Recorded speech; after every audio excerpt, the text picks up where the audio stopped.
La chronologie Zelda, c'est un peu le classique des timelines de jeux vidéo. En 10 ans d'existence, internet a largement eu le temps d'en faire le tour. Que ce soit dans de longues analyses de presque 2 heures, des séries complètes traitant des jeux un par un, ou encore de longs debunks de toutes ces incohérences. Bref, c'est le bordel. C'est aussi galère à regarder qu'à comprendre. Un nouveau fan arrivé avec TOTK est rapidement perdu. Heureusement que je suis là. Bah oui, personne n'a essayé de le faire en moins de 10 minutes. Mais si Zicone, y a plein de vidéos de moins de 10 minutes. Tu mens? Oui. Il ment tout le temps, il ment. Des vidéos qui te parlent de son contenu, mais pas de d'où elle vient, comment elle fonctionne, qu'est-ce qu'elle est devenue, et ce, en passant par tous les jeux existants en moins de 10 minutes. Vais-je y arriver? Je sais pas. Mais à l'occasion de la sortie du GOTY, je me devais d'essayer. Alors laissez-moi vous raconter l'histoire complète de la chronologie Zelda en moins de 10 minutes. Mais avant, vous êtes 86% à ne pas être abonné. Vous êtes où? Vous êtes où? Pour commencer, pourquoi elle existe? Je veux dire, cette fois je vais rien inventer, je vais me baser sur des sources réelles et officielles, Nintendo eux-mêmes. Pourtant, les jeux sont relativement indépendants et les suites sont rares. On n'est pas obligé d'avoir joué à tous les Zelda pour comprendre... Triforce Heroes par exemple. Non, je vais pas le vanner parce qu'il était exceptionnel. Il a fondu en larmes sur le poulet, il pleurait quasiment. Il se disait, c'est quoi ce poulet? La raison est simple et même peu commune quand il s'agit de Nintendo, c'est nous, les fans. Et pour tout comprendre, nous devons remonter en 2011. C'est les 25 ans de la licence et pour l'occasion, Eiji Aonuma voit les choses en grand. Il veut montrer aux fans que la série est éternelle, que jamais rien ne changera. Ce sera toujours Link et Zelda contre Ganon. Du coup, histoire de rendre hommage à l'histoire de la licence, il va avoir l'idée de créer un ouvrage et un jeu centré là-dessus. Mais, comment stimuler les fans à cette idée? Bah comme dans 99% des cas, en leur offrant ce qu'ils demandent, une timeline officielle des jeux. Bah oui, ça fait quand même pas mal d'années que les fans se penchent dessus et n'y comprennent rien. Nintendo a toujours déclaré que les jeux se suivaient, mais ils savaient pas comment. Tantôt Ocarina of Time se déroulait avant Link to the Past, tantôt après. Et Aonuma avait annoncé en 2006 qu'il y avait 2 univers après Ocarina of Time, histoire de justifier l'existence de Twilight Princess. Donc la timeline risquait d'être bourrée d'incohérences. Aonuma eut alors une idée, celle de s'en battre les couilles. Je n'invente rien. Du coup, Skyward Sword, c'est littéralement une pierre 3 coups. Pour que le gameplay se concentre sur la Wiimote, on crée une histoire qui se concentre sur l'épée de légende. Le tout pour les 25 ans de la licence. Bref, la timeline Zelda est née. Fondée sur des incohérences et pour faire la promotion de Skyward Sword, certes, mais née quand même. Et voici ce qu'elle raconte. Au commencement, il n'y avait que Chaos. 3DS, Din, Nayru et Faror créèrent alors l'univers et s'en allèrent en laissant derrière elle la Triforce, relique pouvant exaucer tous les souhaits de celui qui la possède. Sympa, sauf qu'elle fait pas la distinction entre le bien et le mal. Du coup, le peuple des démons jaillit de la terre pour se l'accaparer. Pour échapper à ça, la déesse Hylia, chargée de s'occuper de ce monde, choisit d'envoyer tous les Hyliens au-dessus des nuages. Elle scella alors l'avatar du néant avec l'aide du tout premier héros, mais comme elle ne peut pas utiliser la Triforce vu que c'est une déesse, elle décide de se réincarner dans une jeune fille qui, à l'avenir, finira le travail. Arrive alors Skyward Sword. Zelda est aspirée par une tempête, la faisant chuter sous la mer de nuages pour accomplir son destin aux côtés de Impa. Link décide donc de partir à l'aventure pour retrouver sa dulcinée et après de longues péripéties, finit par vaincre l'avatar du néant. C'est le commencement d'un cycle sans fin de haine, impliquant ceux qui, liés par la malédiction du démon, porteraient le sang de la déesse dans leurs veines et l'esprit du héros. Bref, le début de la timeline. Les Hyliens revenus sur Terre fondèrent alors le royaume d'Hyrule, ainsi que le temple du temps chargé de faire le lien entre leur monde et les terres saintes qui contiennent la Triforce. Le tout scellé par l'épée de légende. Ce qui nous amène à Minish Cap et Force World. De très bons jeux, mais rien de bien intéressant.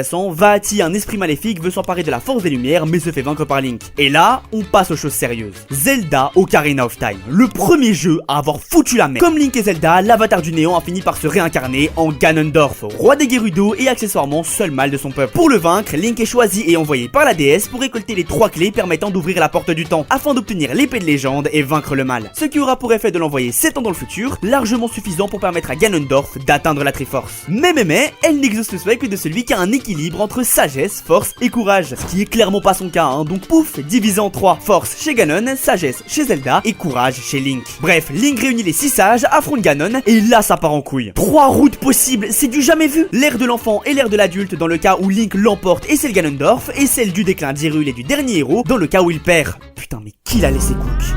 On commence donc avec les deux premières, l'ère de l'enfant. Link est renvoyé dans le passé par Zelda pour qu'il vive une enfance heureuse. En revenant, il poucave Ganon et part à la recherche de sa fée Nevi. C'est Majora's Mask. À cause d'un triste Skull Kid possédé par le masque de Majora, il atterrit à Termina et finit par sauver le royaume d'une lune qui menace de s'écraser. Oui, en fait, à la fin, il meurt et... Non. En rentrant, il s'engage dans l'armée royale d'Hyrule, démolit Malone et crée ainsi une descendance de bergers, ce qui nous amène à Twilight Princess. Après sa défaite dans Ocarina of Time, Ganondorf est scellé par les sages au royaume du crépuscule, mais rencontre Xanto, un taré qui décide de l'aider en échange de la moitié de son pouvoir. Xanto transforme la reine Midona en diabletin pour devenir roi, et celle-ci avec l'aide de Link, un berger transformé en chien, finit par vaincre Xanto et Ganon. Des centaines d'années plus tard, un nouveau Ganon se bat aux côtés de Vaati, lui aussi libéré mais on en a toujours rien à foutre de sa gueule, mais recellé définitivement par Link dans l'épée des 4. C'est la fin de cette timeline avec Force World Adventure. Ouh.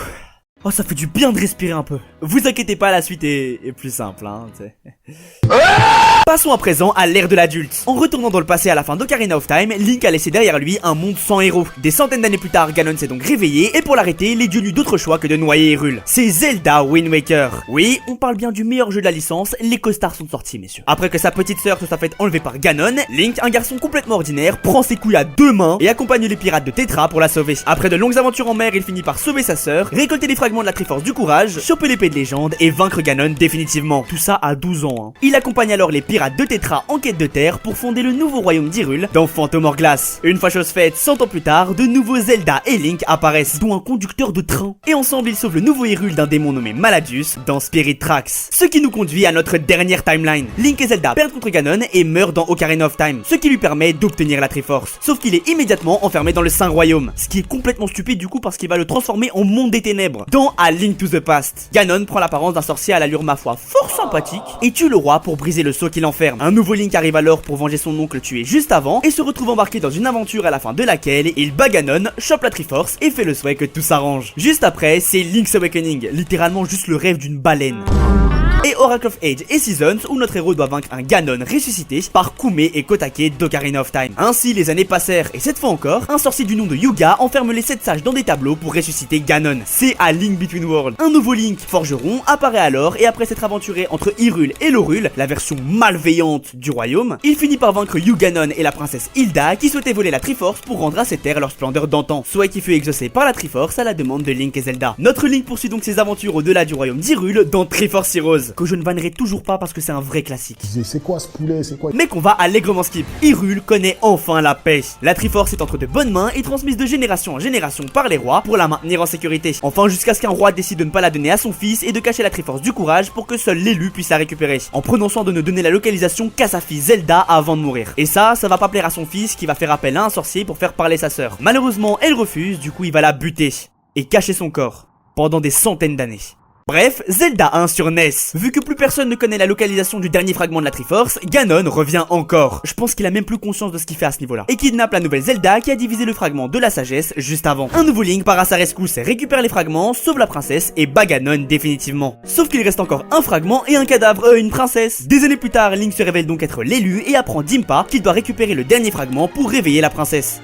Le cadavre là, dans The Adventure of Link. Et après moult péripéties, il parvient enfin. C'est la fin de notre timeline officielle des jeux Zelda. Oui, parce que c'est maintenant que ça se complique. Qu'est devenue la timeline avec Breath of the Wild? Pour certains, le jeu se passe longtemps après l'une des 3 branches, alors que pour d'autres, il les réunirait toutes. Après tout, on a les Korogu et les Piaf de Wind Waker, sauf que les Piaf c'est censé être des auras évoluées. Il y a aussi le miroir du crépuscule et plein d'autres éléments encore, bref. Mais vous voyez pas qu'il y a un problème bien plus important? Je veux dire, Ganon est mort définitivement dans les 3 routes, alors qu'il est censé être au centre du jeu. Et si je vous disais que la réponse était toute simple et sous vos yeux depuis le début, sur le site officiel de la timeline.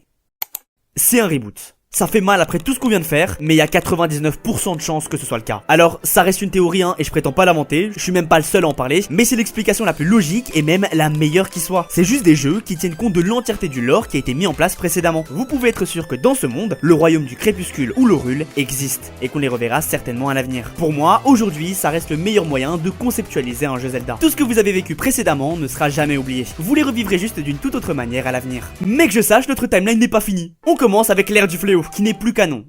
Mais je m'en fous, j'ai kiffé, c'est ma timeline, je fais ce que je veux. Ganon brise son sceau et prend le contrôle des gardiens et des créatures divines qu'il avait vaincus il y a 10 000 ans. Et là, il y a 2 routes possibles. Soit les prodiges survivent grâce au souhait de Zelda, ce qui a pour effet de créer une nouvelle timeline, soit il meurt et Zelda se sacrifie pour arrêter Ganon. C'est la deuxième option qui nous intéresse. 100 ans plus tard, Link se réveille, chope les 4 créatures divines, bat Ganon le fléau et sauve Zelda. Ce qui nous amène enfin à Tears of the Kingdom. Quelques années plus tard, Link et Zelda décident d'explorer les sous-sols du château, mais font une terrible découverte. Chut. On va s'arrêter là. On a terminé la timeline complète de tous les jeux Zelda. C'était très sympathique à faire et ultra galère. J'ai eu envie de crever, je crois, 4 fois genre. Donc likez s'il vous plaît. Mais j'espère que ça vous aura appris des trucs et donné envie de jouer au meilleur jeu de tous les temps qu'est Tears of the Kingdom. Sur ce, n'oubliez pas, on est bientôt 30K. Let's go!